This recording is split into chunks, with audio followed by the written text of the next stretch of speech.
What's up, and welcome to Stick It. My name is Lindsey Leigh Hobson, and I'm an inspirational speaker and marketing professional who's starting a revolution for young adults. And today I wanted to share with you how I turned my anxiety into one of my biggest strengths. And mental health is something that comes up for everybody at one stage or another. And for me, my demon was always anxiety, and it was hugely overwhelming, and there were times when I never wanted to leave my comfort zone, the safety of my bedroom, because I didn't know if life threw me a curveball, if I'd be able to handle it. And it started to take over my life.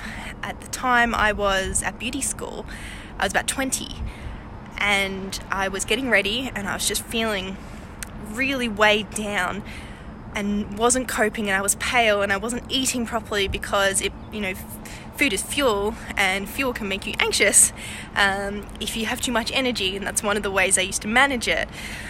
And so I was packing my bag for beauty school, and I cleaned my teeth, and I walked out the door, and as I was walking to the train station, I could just feel this pressure just building and building inside of me, and my thoughts were all muddled. I couldn't think straight, and I'm walking up the platform where all the people are waiting for the train, and my heart was just pounding in my ears. It wouldn't go away. I thought, I'm going to have a panic attack, which I had had way too many of in the past.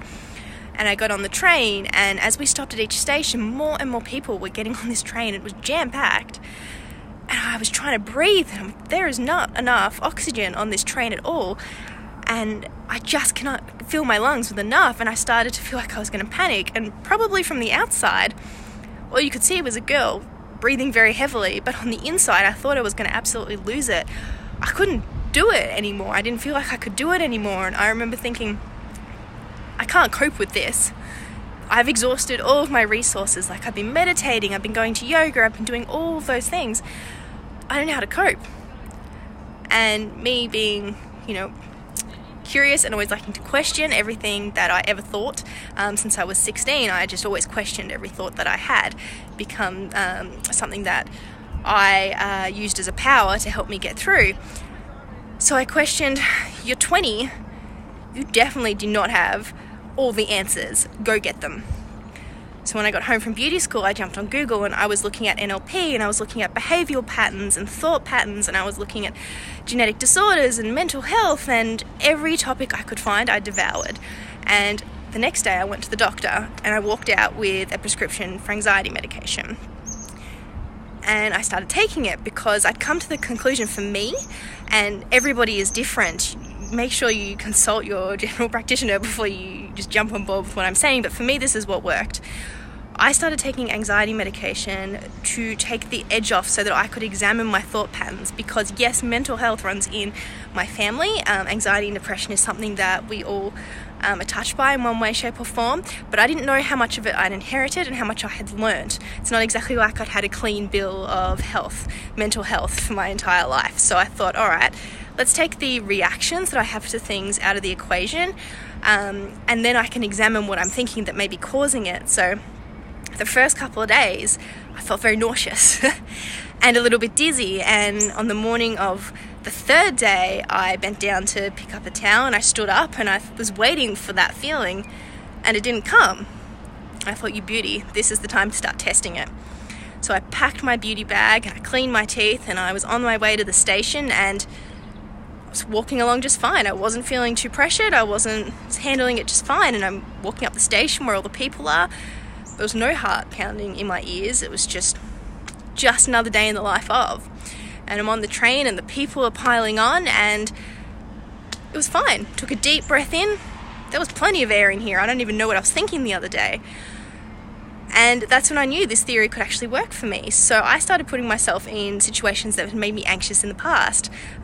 Social situations was something I used to find really scary. So I started exposing myself to more of those and noticing what I was thinking during those moments.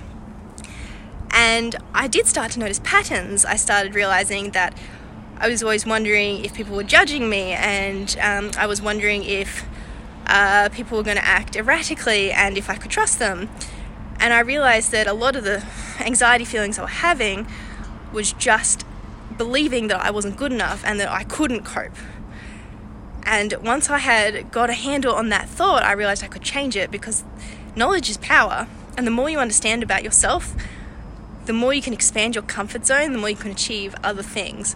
So I was only on anxiety medication for 6 months. After the 5th month, I went back to my doctor and he helped me come off it. It didn't take long at all.